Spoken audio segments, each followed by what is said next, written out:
What is going on, everyone? Welcome to episode 4 of the Littleroot Record. I'm joined here today by Andrew Tam, also known as Gerd, one of the most popular TOs in the New England area. How is it going, Andrew? I don't know if popular is the right word, but I guess one of the most well-known, I guess, to call it now. Yeah, you've been doing this for weirdly enough. I was just thinking of it. You've been doing this for like close to 2 years now. In terms of Pokemon VGC tournament Yeah. organizing, it's only been about 2 years. If we're talking about my Smash background, it's been almost 5. We'll get to the Smash background in a moment, but tell us about your Pokemon background first of all. Well, first, introduce who you are, your Pokemon background, how you got into it, how long you've been playing it, so on and so forth. It's a loaded question. So my name is Andrew Tam. Mostly people know me as Gerd as my online handle in both the Smash and New England VGC background.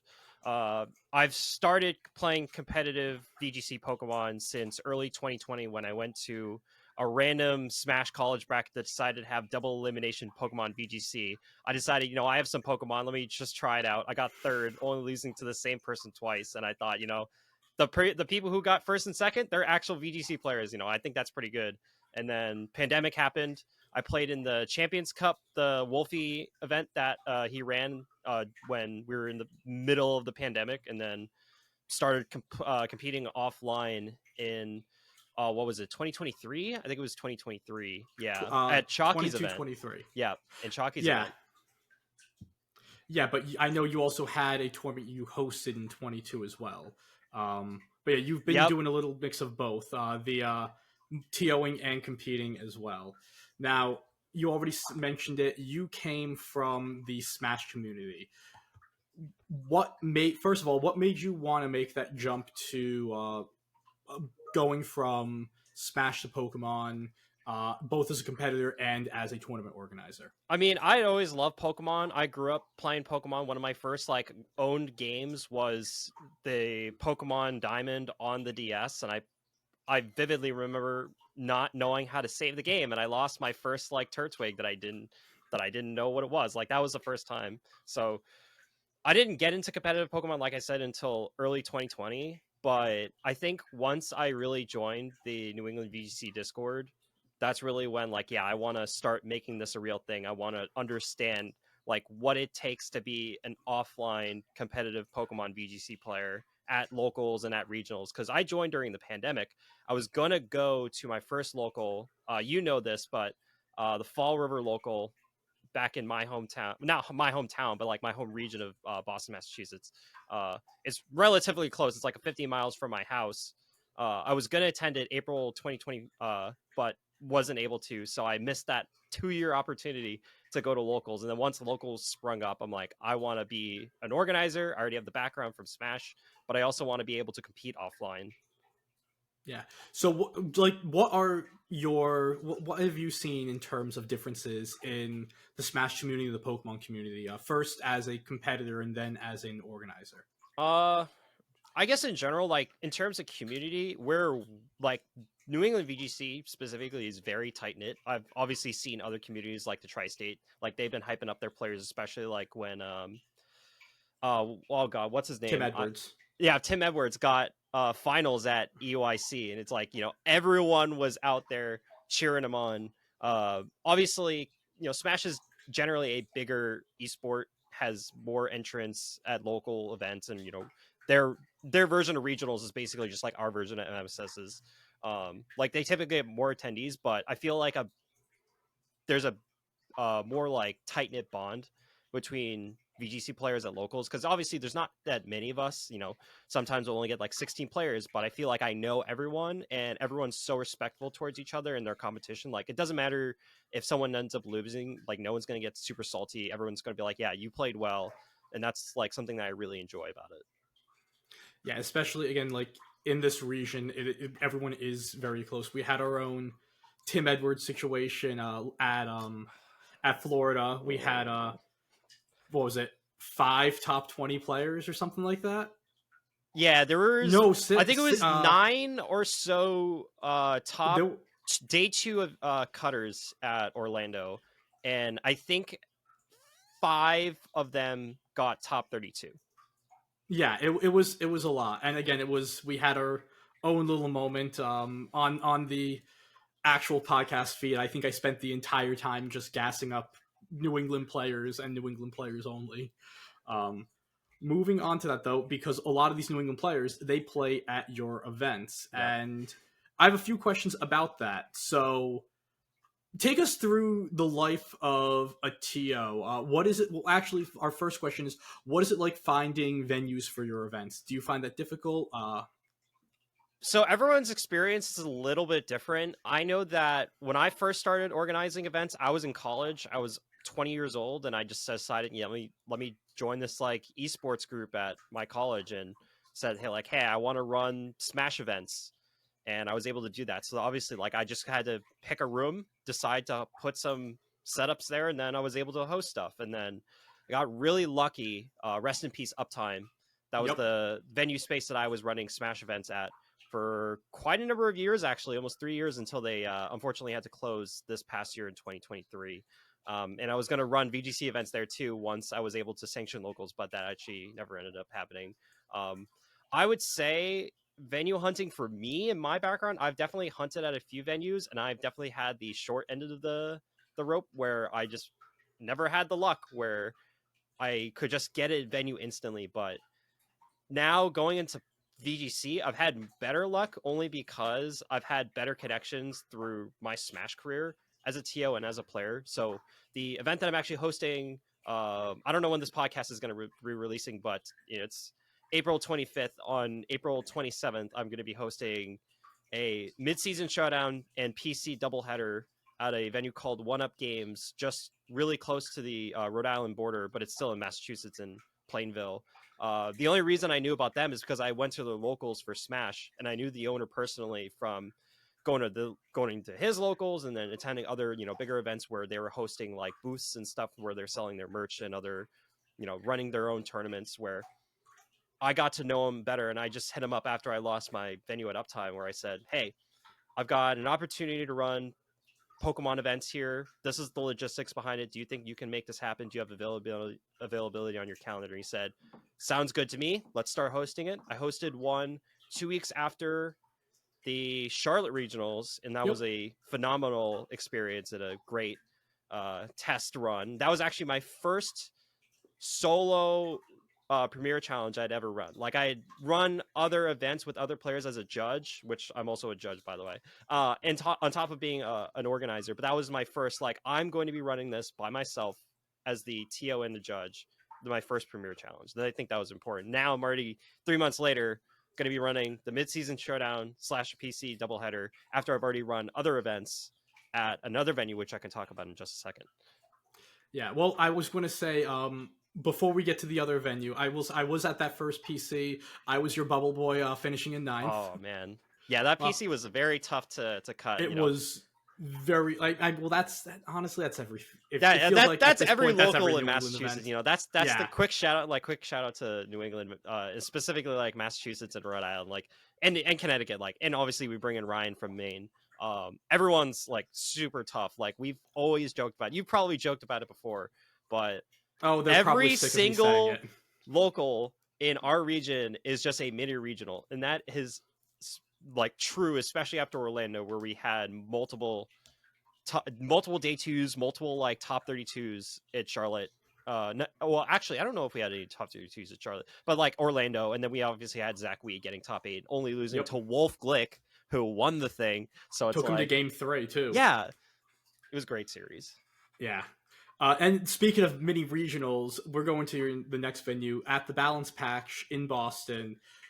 It's the only way I can describe it.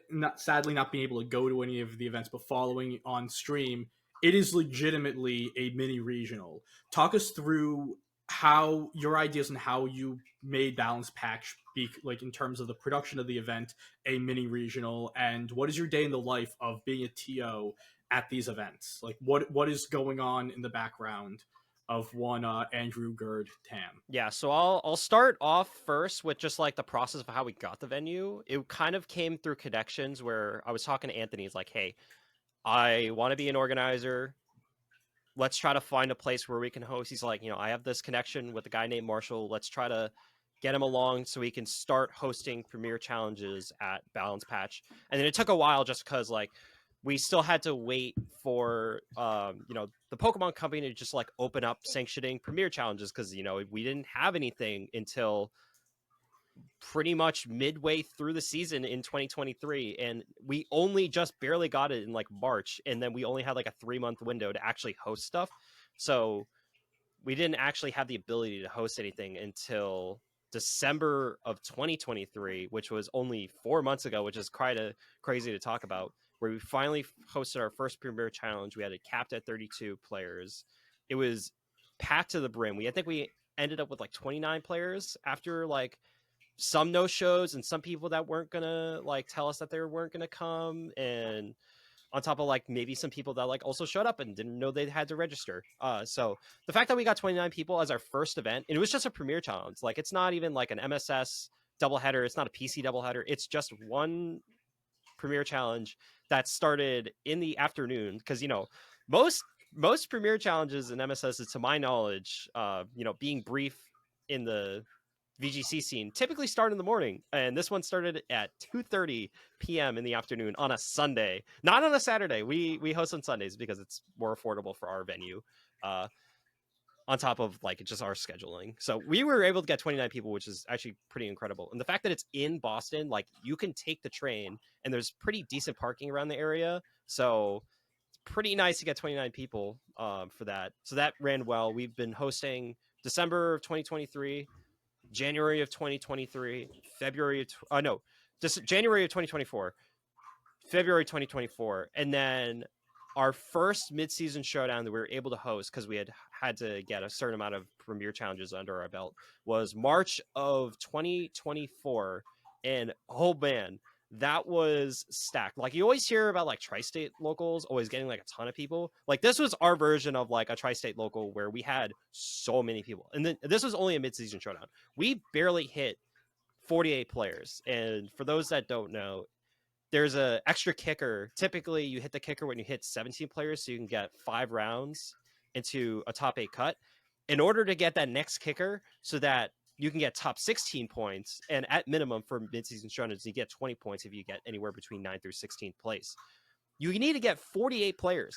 Think about that. 48 players in a Pokemon local is very hard, because we're not a big scene.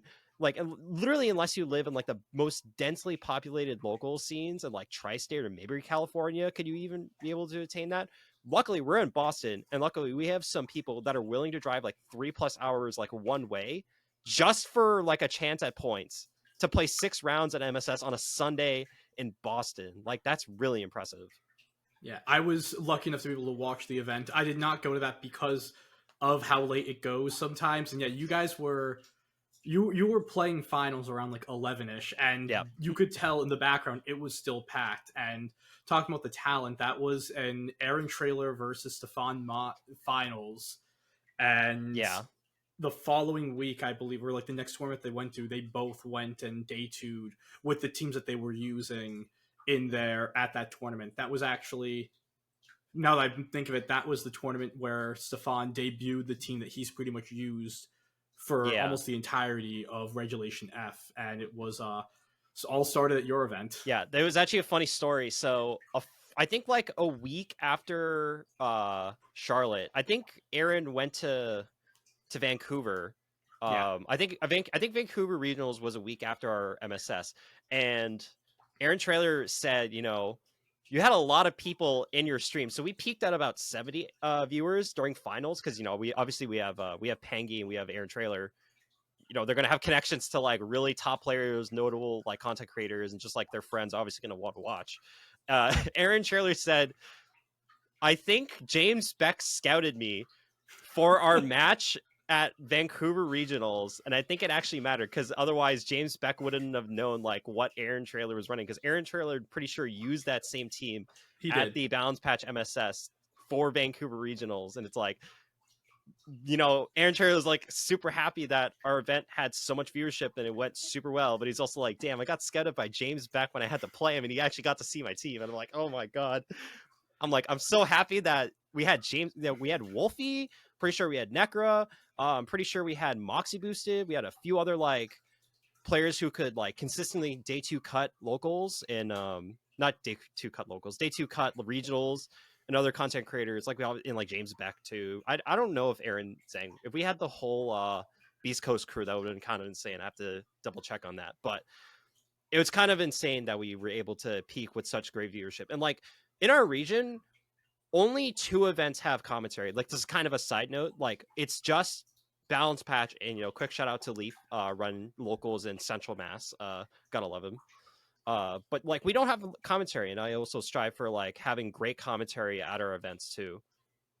Yeah, I think that's the real thing, even compared to other events. I know we have a few tri-state locals that'll get someone like Tommy Hayden on the mic, but all of your events, or at least especially at Balance Pack, you're consistently getting really good people, like people calling the casting the event. You have, I believe, you have like a few people from your Smash background who are doing a little more Pokemon thing, hopping on. You're even getting some local New Englanders as well, like Jake will hop on. Yeah. You'll get even someone like Calvin, Jacob.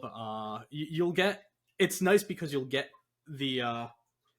It's another way for the community to get involved that you offer. If you can't play in the event, sit on the mic and why don't you cast the games, entertain the people who can't be there. Yeah, And it's crazy because there's so many people that want to cast, but I mean, I'm also in the situation because I consider myself a BGC caster, even though I'm a player slash a judge slash a TO. It's like I'm doing all these things where like we've had multiple requests like, hey, can I do comms at your event for Balance Patch? I said, yeah, you can, but you can't enter. And they're like, ooh, I want to play though. I want to get points. Maybe they might not get into Worlds, but it's still a fun time to be able to go to an event in general, to go hunt for points and get that top cut, play against some better players in top cut, maybe you win in the end. So like we've had Chris we tried to had Calvin, we tried to had Jacob Littner, we've had Naeem, who's been rocking the mic for us for Naeem such a is long time. so good. If for the listeners, we will plug the next event that Gerd hosts with comms. Naeem might be my favorite caster. He's had some of the best one-liners. I think it was a top 4 match at Balance Patch with Aaron, and he was using the Ursaluda team, and he got a double KO with the Earthquake, and Naeem just is like, and the bear gets its honey. And I've never felt, I wanted to run through a wall when he said that. I didn't know that. I didn't hear that. It was you know so why? good. It's because I was running the Premier Challenge because it was it was actually an MSS doubleheader. So we ran MSS Best of 1. I don't want to talk about it. I just kind of did it because I was going to lose it if I didn't run it. So I wanted people to get points. But I have to listen to that. If you do want to watch the VODs and you want to watch some high level content, it's on my YouTube. Quick shout out. It's just G3RD on YouTube. Yeah. Well, moving through this, we do have a couple more questions. Well, a couple more questions. I'd say the main one is, with all of the hats that you wear as a, again, competitor, judge, TO, caster to an extent, which one has been your favorite? Between so it was playing, TOing, judging, casting. Yeah. What's been like your top moment out of everything? Can I go one by one, or Sure. do I have to pick one in total? You can go one by one. Okay, so playing, I'm gonna split this up between Smash and VGC because there are 2 very distinct moments. So one of them was for Smash specifically. It was the first Uptime event. They had ran like a random Smash Ultimate tournament, and like I was kind of a TO and I had already been in the scene for a while, but they decided like, hey, let me run the Smash tournament at this venue, and I'm like, they don't have a pop bonus. They're in like not the middle of nowhere, but it's also like kind of like out there, and there was already another tournament going on, and it's like almost Christmas, like it's the weekend before Christmas. Like Christmas was like the following like Tuesday or whatever. I'm like, I'm gonna leave my family and like our Christmas dinner after like a few hours. I'm gonna go drive to this like Smash event, try to win it, because I looked at who signed up and no one good was signed up that I noticed, and I'm like, I'm bad, but like I know I can beat these people. So I ended up going to this local where one of my friends at the time, who also played the same character, we both play Inkling, we both show up and like, the Spider-Man meme where they're pointing at each other? Yeah. It's literally like, and it's funny enough because we're both named Andrew and we're both lifeguards at the time. So we're like, what are you doing here? and he's like, I want to farm the local. I'm like, that's what I want to do. So, just shortening up the story, we ended up making grand finals, and I ended up beating him just barely to win the local. And that's actually how I got to the venue to be a TO for them. Was like, I won the local, and I'm like, let me stick my neck out just a little bit. I said, hey, if you want me to help you run Smash events, because you did a good job here, let me try to help you boost more people to come here, because I already had connections to like our local scene. So I won like $110. I got a hat, I got a shirt, and I got a sick venue to run events. So that's my favorite as a Smash player. In terms of a Pokemon player, I guess I'll do this. I don't like it. If anyone from New England is listening, they're probably gonna hate me for this. Probably winning my first Premier Challenge, and I say that like in a very like, oh, why are you so upset about winning a Premier Challenge? I was using 222. Yep. I was using a very cringe team, and I'm like, okay, I bubbled the MSS at Fall River at 3-2, where maybe I could have cut, but I had to win. Like, I lost a 50-50 like in another game, and it's like, oh, and I had to play the matchup that I lost a 50-50 on. I'm like, okay, whatever. So I ended up like, I want to get points from this PC. I want to go home with like something, and I'm like, okay, let me switch my team out that I did really well at Charlotte with, and I said, let me run Dondozo Tatsugiri, Champao Dragonite, and Tornadus Glamora. I ended up going 3-0 in Swiss round, and then I forget what the terminology is, because I'm still learning a lot of VGC terms. Not scratch, right? It's not scratch. Like what happens if you intentionally like lose the last game in the round? There really isn't a term for it. I'd say just, I don't know, you forfeit the match. Yeah, or something. like I just if I'll ask Adrian. Adrian knows, because he's used it at one of my events before. But he, like, what I essentially did is I could have played someone who I'd already played like that event and the week before, and I'm like, I don't want to play you again, and he doesn't want to play my team, so I'm just like, I'm just going to like forfeit the round. I'm already 3-0. If you're playing in 4 rounds, you're already guaranteed to make cut at 3-0. So I was already undefeated. So literally, I was only playing for seeding, and I'm like, I don't want to play you because I don't want to give my secrets away, and I already know how your team plays. So I just decided to forfeit the round, go get Popeyes, came back, ended up playing against another person who I played at a different event and I beat, and then ended up winning in finals on just barely not getting flinched by a Qian Pao Icicle Crash, because like it was coming down to, if I get flinched, it probably goes to game 3. If I don't get flinched, I win. And I ended up not getting flinched, and I'm like, okay, my first Premier Challenge win was with this cringe team that I I just decided to build together, because Adrian Hurley decides to run 222. Why can't I?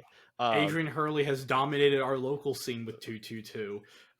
Yeah, dude went to like one regional or something, got some points, and pretty much farmed all of our locals to get to Worlds. Like, he has more than 500 points, almost exclusively farming like locals and like, oof. I think he's like an MSS win away from completely maxing out all the of his BFLs. The BFLs. God, that so he has. Yeah, so I think it's so he's at like, you can get a maximum of 480 points from locals, and he's at like 470, I think. That sounds about right.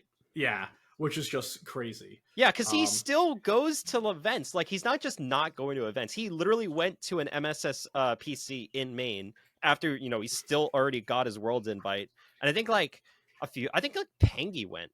I want to say Pengy also went. It's like, you have Pengy, Jacob Lindner, and Adrian Hurley all going to Maine when 2 of them have already gotten the Worlds invite, and one of them is like very close to getting it. And it's like, oh my God.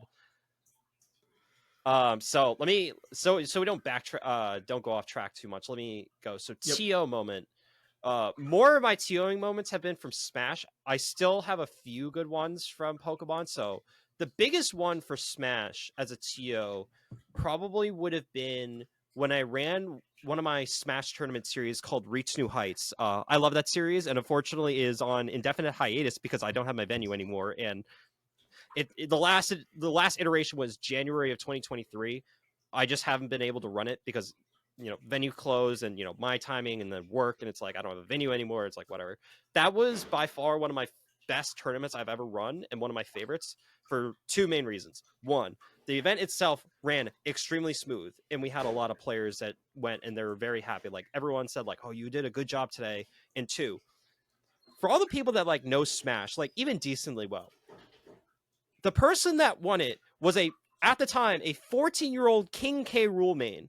If you know anything about Smash, King K. Rool is not good at the game. Like bottom tier character, like very bad. But this kid farmed all of our top players, and like we knew he was good, but then he won that day, and he beat one of our like long-standing like power ranked players who played since Brawl, and he kicked his ass in finals. It's like holy shit. And I'm like right in the venue where they're in, there's like an upper deck where we have like the commentators and we have the producers, and then like on the first floor you have the stage. I'm literally popping off next to my producer, and I'm like, oh my god, Charlie, what is going on? He's winning. I'm like, holy shit. I don't know if I'm allowed to swear on this podcast. Yeah, I'm sorry. you can. Okay. Oh, you can. That's my favorite, just because like I love that kid and he's still going to locals, and I always will root for him. And it's just like I was able to kick off, and like that's the last event that I was able to run like that. I didn't take it for granted. Like that had a great finale. In terms of Pokemon, I think just like being able to run events, I don't really have like a pristine like, oh, this is my number one favorite time as a TO in Pokemon, but like being able to host events in our region is extremely special because people come from literally all over. I have people coming up for my MSS from like out of state. Like not everyone's going to be from Massachusetts. Like a lot of people are going to be coming in from Rhode Island. A lot of people are going to be coming in from Connecticut. Like it's kind of special. Like people are going to be traveling super far just to get like a minuscule amount of points to maybe get to Worlds, and I think that's really special. Moving on, casting. I don't have that much experience with VGC casting. Like I have done it, but like I guess again, shout out to Leaf who ran an event back in January where he let me be on comms for like 7 out of the 10 stream matches that he had at that event. Like I was able to get a lot of film and a lot of content off of that, and I was able to just like get a better understanding like how does Pokemon VGC commentary work, because like the only time you really get to experience it is if you're at a regional. Like that's like the only time you're ever really going to see it. Like sometimes you might be able to see a stream that has commentary, like you were talking about with like Thomas Hayden if you're at Brookland. Like that's a lot of the time. Or I'm forgetting what the name of the organization was, but it's like Power Up in like I think it's NorCal. I want to say it's NorCal. Something like that. Yeah, like that local gets like a ton of good players. Like they have like Grant Weldon, right? Mm-hmm. Like I always see commentators for them, and I almost never see commentators for any other locals, either because they don't have the equipment to stream it, or if they have the equipment, they don't have like the equipment to even have a commentary booth.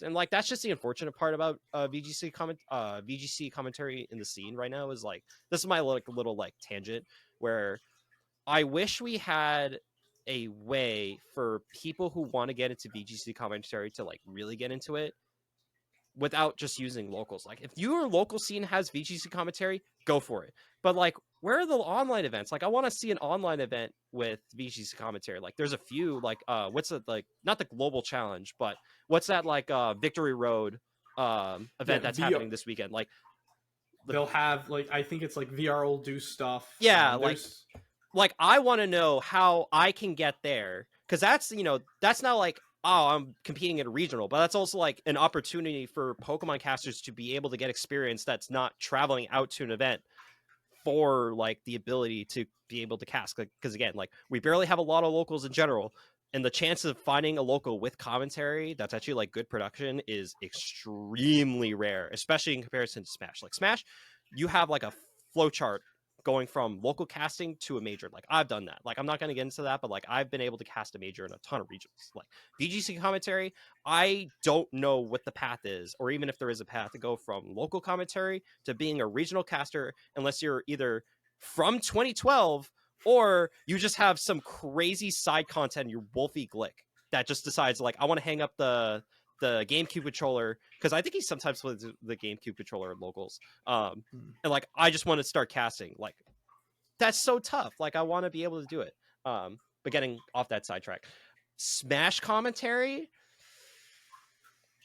Yeah, I've got to talk about this. So My all-time favorite event was Shine 2016. And like the Shine series is very near and dear to my heart because that was my first ever Smash event. And I had gone to Shine 2016, Shine 2017, Shine 2018, 19, and then it took a break because of COVID. So Shine 2022 and Shine 2023. Shine 2023 was the last Shine once they announced it. And I said, I want to get commentary. So I literally went to as many locals as I could to grind like content, grind connections, grind networking, get myself out there, get a reel, get like a resume. I was able to get hired, and I was able to cast so many key moments in that event where that just like stuck with me. And I'm like, I'm never going to be able to cast another Shine, and there will never be another Shine. So let me make my mark on the scene, on the event that got me into the scene. So I think that was really beautiful because I have one cool clip that I've still not shown to a lot of people where I'm literally like doing. Because remember that kid that got The K-Roll first? kid? Yeah, the K-Roll kid. There's a clip of me where he was up 2-0 in a best of 5, lost the last 2, was down 3 stocks to 1 in game 5, looking like it was over. He made the comeback, won the game, and I literally made one of the best calls I've ever made, and it's never going to go into a reel because it's a little choppy. And I'm like, oh man, I can't use this. But that's like my favorite like casting experience, is like being able to be at my hometown major. That's like, for like equivalency, that's like the equivalent if I was able to cast a Massachusetts Boston regional in my hometown. If I was a VGC caster, like if I was able to host, like if I was able to like go to a Boston regional and cast that for the one and only time, that would be like my favorite thing. Yeah. What was there anything else? It was player, I mean, TO. TO Judge kind of like, I think that it kind of goes together. I know you really. Yeah. Judge could also be like TO, because like TO is such a big word. Yeah. I don't really have anything when it comes to judging. I like, guess like side thing. I really want to judge a regional. I unfortunately wasn't hired for Indianapolis regionals, which I will be going to. But I need to get more experience with like locals. I need to show like my connections, and I got to see like how I'm going to be able to do it. Like I will try to go to as many regionals as I can in the 2025 season, especially the ones that are close, because I definitely missed out on a few just because like I was being lazy and not wanting to travel. Yeah. Well, we do end off all of these interviews with a fun question, especially after like the fun, like the more emotional parts that we got into. What's your favorite thing to cook? Ooh, cook, like just in general. Is there Yeah, like a like specific food, not food? teams. Yeah. Okay, because I figure you were talking about like Pokemon teams. Like I'm gonna cook with the Pokemon team. Cook, huh? You know what's been like really doing well? Some sautéed onions with this chorizo sausage. I've been Okay. like dying for it recently. Okay. I have some in my fridge, so you just like go on like a low heat, make sure it's like all sautéed and nice, and you just have it with some rice after you like bed it with some like sriracha sauce. Ooh, super good. That sounds good. That sounds good. Well, thank you very much for joining me. Anyone you want to plug? Any shout outs you want to give? Yeah, you can follow my Twitter at GerdG3RD_NE for, you know, my basic ramblings of hating Trick Room and loving Caloric Shadow for this upcoming this upcoming regional. On top of like being able to follow like what I'm going to be doing in terms of like Smash and Pokemon. So I will announce like which days I'm going to be hosting the One Up Games Premier Challenges and One Up Games MSSs and the Balance Patch Premier Challenges and the MSSs. So yeah, obviously I have my like YouTube VOD like depository.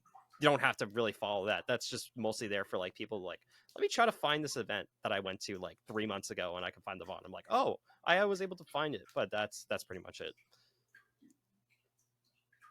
Okay, and on our end, as always, you can follow us at LR Lessons on Twitter. Make sure to like and subscribe all of our videos on our YouTube platform as well. Give Gert a follow, give us a follow. Comment to let us know if you want to be a Pokemon caster and what you and the path you would try to take to get to that point. And as always, thank you very much, everyone, and have a great day.